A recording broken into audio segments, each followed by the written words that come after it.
Gulf മേഖലയിൽ അമേരിക്കയ്ക്ക് കനത്ത പ്രഹരം.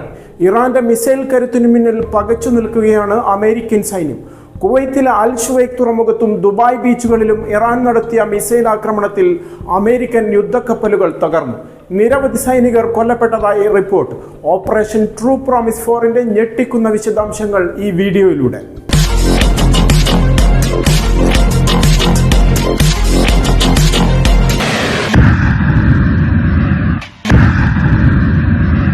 ഇറാന്റെ ഇസ്ലാമിക് റവല്യൂഷൻ ഗാർഡ് ട്രൂപ്സ് ആണ് ഈ വമ്പൻ ആക്രമണത്തിന്റെ വിവരങ്ങൾ പുറത്തുവിട്ടത്. ഓപ്പറേഷൻ ട്രൂ പ്രോമിസ് 4ന്റെ 84ാമത് തരംഗമായിരുന്നു ഇത്. ബാലിസ്റ്റിക് മിസൈലുകളും അതിനൂതനമായ ഖദർ 380 ക്രൂയിസ് മിസൈലുകളും ഉപയോഗിച്ചാണ് അൽ ഷുവൈഖ് തുറമുഖം ഇറാൻ തകർത്തത്.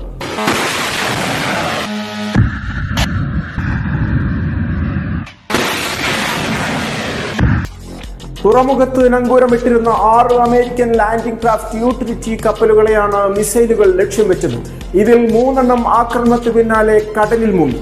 ബാക്കിയുള്ള 3 കപ്പലുകൾ ഇപ്പോഴും കത്തിക്കൊണ്ടിരിക്കുകയാണെന്ന് ഇറാന്റെ ഔദ്യോഗിക പ്രസ്താവനയിൽ പറയുന്നു.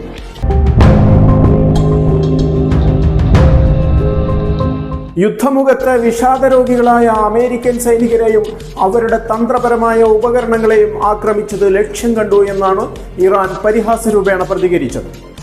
യുദ്ധം കടലിൽ മാത്രമായിരുന്നില്ല. ദുബായ് ബീച്ചുകളിലുള്ള അമേരിക്കൻ ഡ്രോൺ യൂണിറ്റിലെ സൈനികർക്ക് നേരെയും അവർ താമസിച്ചിരുന്ന ഒരു പ്രമുഖ ഹോട്ടലിന് നേരെയും ചാവേർ ഡ്രോണുകൾ ഉപയോഗിച്ച് ഇറാൻ സർജിക്കൽ സ്ട്രൈക്ക് നടത്തി. ഈ ആക്രമണത്തിലും നിരവധി സൈനികർ കൊല്ലപ്പെട്ടതായാണ് റിപ്പോർട്ടുകൾ സൂചിപ്പിക്കുന്നത്. ഇറാന് പിന്നാലെ യമനിലെ ഹൂത്തി വിമതരും യുദ്ധമുഖത്ത് ഇറങ്ങിയിരിക്കുകയാണ്. ഈ യുദ്ധത്തിൽ ആദ്യമായി ഇസ്രായേലിന് നേരെ നേരിട്ട് ബാലിസ്റ്റിക് മിസൈലുകൾ തൊടുത്തുവിട്ടുകൊണ്ടാണ് ഹൂത്തികൾ തങ്ങളുടെ വരവറിയിച്ചത്. അമേരിക്കയും ഇസ്രായേലും ചെങ്കടൽ വഴി ഇറാന് നേരെ നീങ്ങിയാൽ കടൽപാത പൂർണ്ണമായും സ്തംഭിപ്പിക്കുമെന്നാണ് ഹൂത്തികളുടെ ഭീഷണി. ഹൂത്തികൾ കൂടി രംഗത്തെത്തിയതോടെ ചെങ്കടൽ വഴിയുള്ള ആഗോള കപ്പൽ ഗതാഗതം ഇപ്പോൾ പ്രതിസന്ധിയിലായിരിക്കുകയാണ്.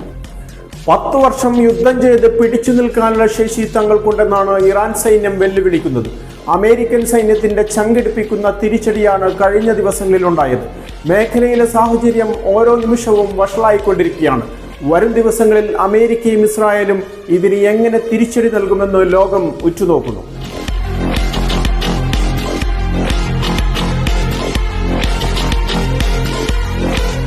ഈ വിഷയത്തിൽ നിങ്ങളുടെ അഭിപ്രായങ്ങൾ താഴെ കമന്റ് ചെയ്യൂ. കൂടുതൽ വാർത്തകൾക്കും തത്സമയ അപ്ഡേറ്റുകൾക്കുമായി ഈ ചാനൽ സബ്സ്ക്രൈബ് ചെയ്യുക.